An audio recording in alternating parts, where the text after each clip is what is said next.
ำชายๆนะมื้อนี้เฮาย้ายบอดมาฮอดบอดแล้วนะมื้อนี้ฮอดแล้วบอดเฮาสิอยู่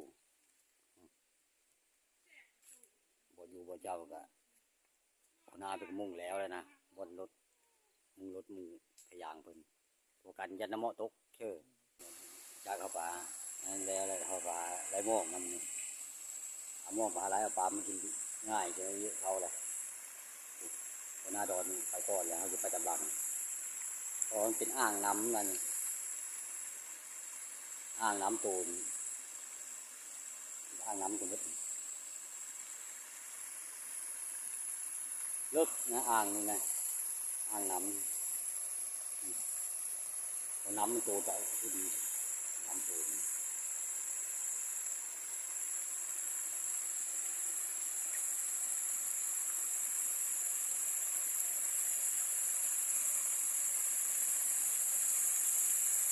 ไหลลงมาถึงจากห้วยใหญ่ไหลลงมาตัวอ่างเลิกเป็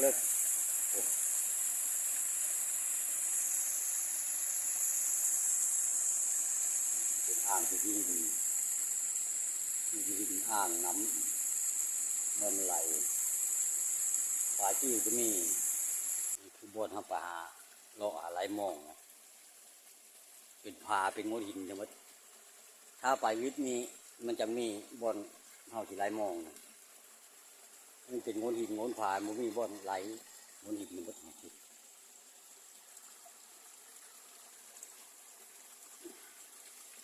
เพราะว่าปลากับมันบุญมีนะมีกับมันบ่มีบอนป้อนมองลงน้ำมันเป็นว่างอยู่นี่ปลามีอยู่ห่าบอนมันไหลแก้วกินเมี่ยงไม้นะปลาแต่เขาไหลมองมันบ่ได้เพราะว่ามันบ่มีบอนเอามองลงมันห้อมเป็นงูหินเลาะตามห้วยนี่เอาชิเลาะขึ้นไปเรื่อยๆนะหัวหน้าดอนลุมเชื่อมองนะฮอดบอนเพิ่นเชื่อเคยมองเคยเชื่อนะเพิ่นเคย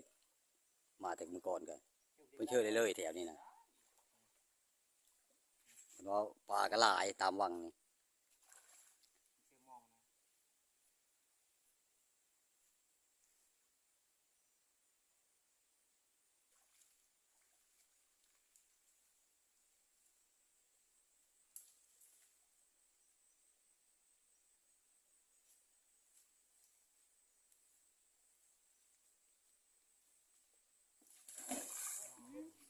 โอ้ยมีได้จังจดเด็ดจดดักน้ำมันมีได้จังจบปิดไปละคิดว่าตื่นได้โลกเพียงโลดโลด เลิกขนาด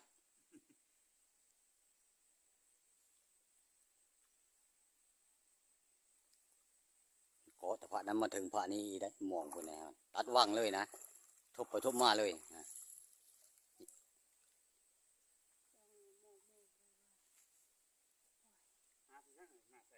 นี่เกาะใช่ตัวนี้นี่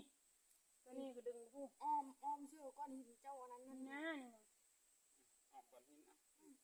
ออกก้อนหินก็ได้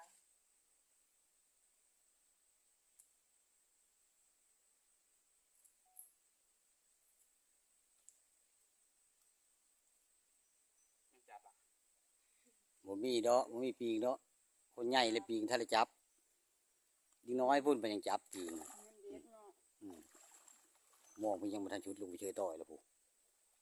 บอลมุงนั่นแห้งน้ำขี้ดึมตัวเพียงคอผมจักได้หัน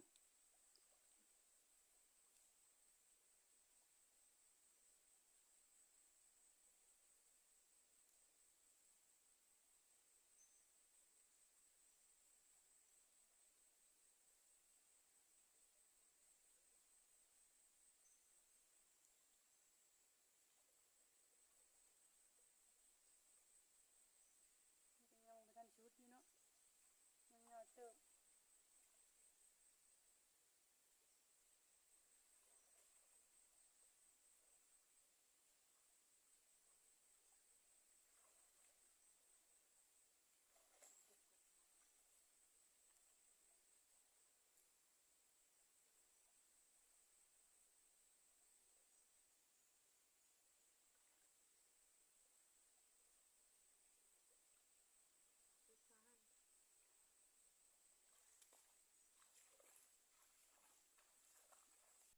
องโตเลยได้ฮะ ช่องโตแล้วถือแล้วมอง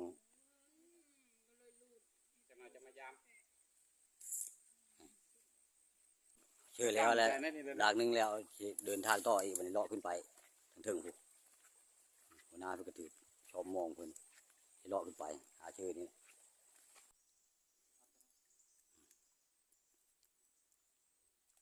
คือหัวหน้าดอนเป็นลูกไปชื่อมองนี่ดากที่2นะบัดนี้โอ้มองก็ชื่อมอง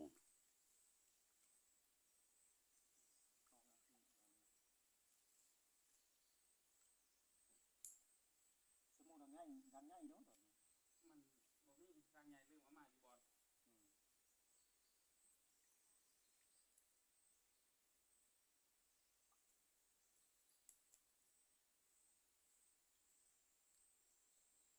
ปลากระมูใหญ่ได้เห็นมันลอยปลามุงนี่มือหมานะ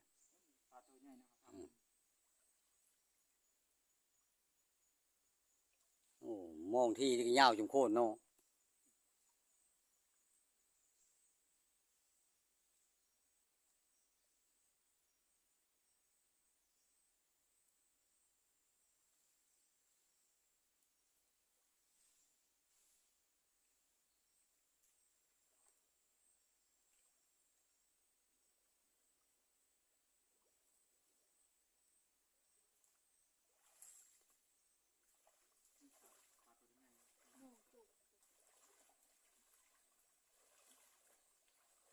ถือแล้วก็กลับคืนมาเลยยังอีกดากหนึ่งมองยังไม่ทันเจอแล้ว นั่นถือละ แต่เขาจะมองจมมันถือปลาหลายแต่เขามองไม่จม มันถือจนมองจมไปจัก ที่เขาย่างปลาเขามาหาใช้เบ็ดเขาได้เขานอนอยู่แถวนี้นะนอนนี่แหละใช้เบ็ดใช้หยังเขาได้ปลาย่างใช้ข้านี่จะไม่ผู้ใดบนนอนเก่าเขานะเขาใช้มองใช้ไปเลยแล้วครับได้เลาะมือนะมันนี่เลาะมือบอลไปยามมึงมองที่เจอแล้วผ่านมา อย่ามองก็ได้บ่ได้มากินแรกโอ้โห ชื่อกายขึ้นไปว่าญาติกันลงมาถือนะมองถือพ่อได้กินเลยฉันเนี่ยปลา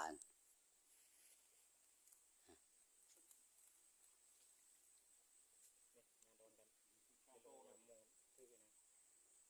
เสียวกลับขึ้นไปกันเลยกลับลงมาถือหลายโตเลย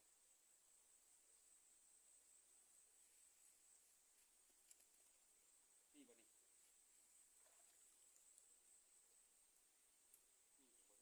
ไหนดอกปีกนะบ่ บุมีดอกปีง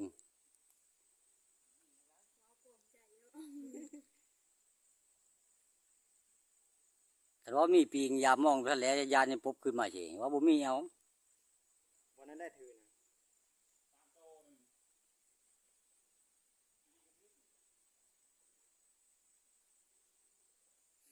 สองโตพอดี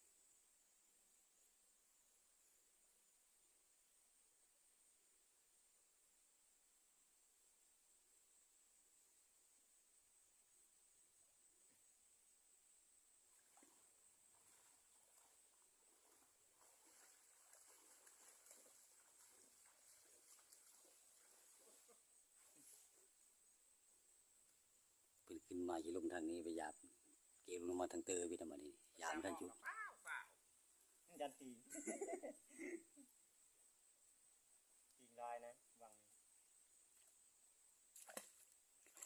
นี่ตีนลายมันยาลงได้ดีจ้ะ ยากก็ไม่ได้ผู้ยามมองเท่านั้นแหละ นี่อยู่นี่เอ๊ะ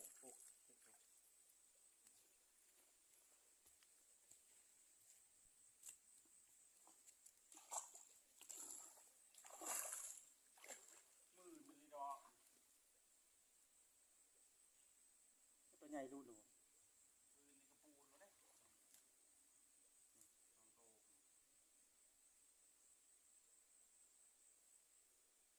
กระปูดเป็นไรกระปูดถือว่าถือหลายบ่ ที่เขาฟาดเป็นกิโลนี่ อย่ามามองถือไปถือมองหลายกระปูด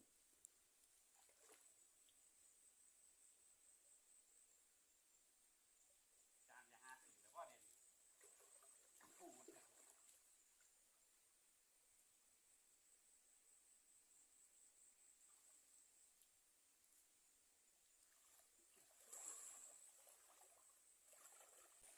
ชื่อแล้วยามกลับมาปีงกินผมนะปลาแตงโมเป็นนิโคปลาปีงชัยปลาปีงมีเขา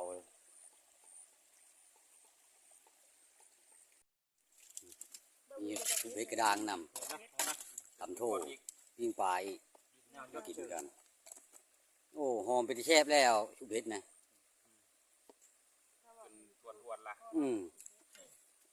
เจ้าชุบน้อยพวกกูจักเลยหันมากินญาติเองกินกูจัก จริงเนาะ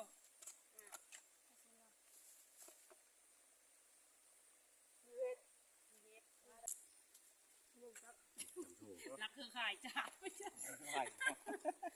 ไม่เอาคาเจ้าอันพ่อยหมูเจ้านะพ่อยหมูเจ้า ข้าวกันคนเลยกินปลาปลาชื่อเชื่อมองเชื่อแล้วยามมากินพร้อม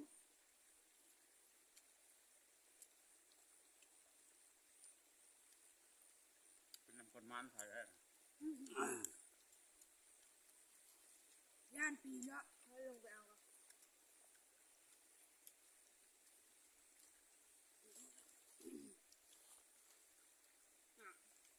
คือพักนะ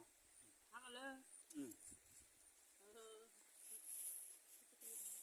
นี่ทำกันเด้อทุกคน เที่ยวนะ ชูเบ็ดกระด้างนะกินข่าคำโพ ในทางฟ้องบ่อยาก เพิ่งไปได้หมูเพิ่งไปกินข้าวบ่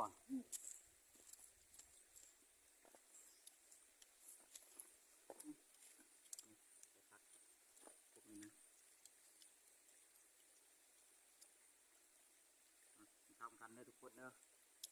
ข้าวปิ้งปลาตำโทลูกกระด้างข้างตองแซ่บพวกกินไม่ได้